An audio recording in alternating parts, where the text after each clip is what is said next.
I started maybe 6, 7 years old with my grandfather, which was he did a little bit of everything type person, and he built anything and everything, and did a lot of bird houses, Adirondack chairs and stuff for people, and I just was a typical kid. I was on his heels all the time, and that's how I learned. And so when after he quit doing it, I kept on doing it, and after he passed, I still do it. And the Martin House, I guess, obviously because they eat mosquitoes, and nobody likes mosquitoes. But my thing is, I pretty much, if it's a home for something, it's a home for something, whether it's a martin or whatever type bird. You try to get martins if you can, because obviously they're a beautiful bird. They're a singing bird. They, like I say, eat mosquitoes and that kind of thing. They're nice to watch. But like I said, if you make a home for something, you've done something, I feel. So that's kind of how I feel about it anyhow. Most probably the ones that I've done are over in the St. Michael's area, Martingham, that type thing. That's where I sold them, in Oxford and areas, because they paid a lot more for them there. But mostly places on the water were homes that they went to, and basically where all mine are. Yeah. What I've read, different things I've read, they started with the Indians doing them with the gourds and all, and just kind of came up from that. The big martin houses like this, are one of the biggest ones that I've seen.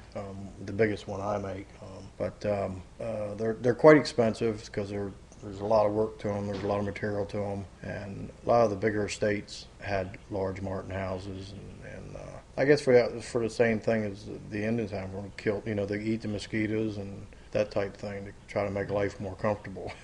So a lot of people use gourds, and they work well. And then people like to have them look like their house, or look like this one, which is what I call a Martin Mansion, is white. A lot of them got them around the big estates, that kind of stuff. The Whitehaven is a style I got introduced from Frank Bittner, and we went down. I'd never been to Whitehaven, and went down, and it was a nice little water town, and the ferry and everything, and there was an older gentleman there that had made them for years, and Frank had bought one from this fellow a long time ago, and since the fellow's passed, and we decided to do one and donate to the town, and kind of keep the memory alive of the gentleman that done them. Like the Whitehaven, they call it the traditional Whitehaven house. I never heard of Whitehaven, so I didn't, and that happened to be the traditional house that I've done. And now mine wasn't mounted on a pole; it was mounted on a post. And but basically, it's set up the same way. But everybody has I've been to places before, and they'll say, well, you can't have over this size hole, and others say, well, that's too big, and this is too, it's everybody's preference. Some people like them round, or octagon shapes. There's a fellow that my brother-in-law has several of them in their yard and his family, and they're a completely different shape than these.